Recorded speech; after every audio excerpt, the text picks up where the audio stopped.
Greater Hyderabad Rajendranagar పరిధిలో ఫుట్పాత్లపై అక్రమ నిర్మాణాలను తొలగించారు జీహెచ్ఎంసీ అధికారులు.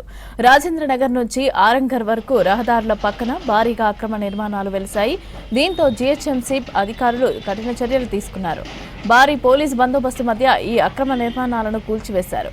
ఫుట్పాత్లను ఆక్రమించడంతో పాదచారులకు తీవ్ర ఇబ్బందులు ఎదురవుతున్నాయని అన్నారు అధికారులు. ఉదయం సాయంత్రం ట్రాఫిక్ సమస్యలు ఎదురవుతున్నాయని అన్నారు. అక్రమ నిర్మాణదారులకు పలుమార్లు నోటీసులు ఇచ్చినా స్పందించలేదన్నారు. అందుకే ఈ చర్యలు తీసుకున్నామని తెలిపారు అధికారులు.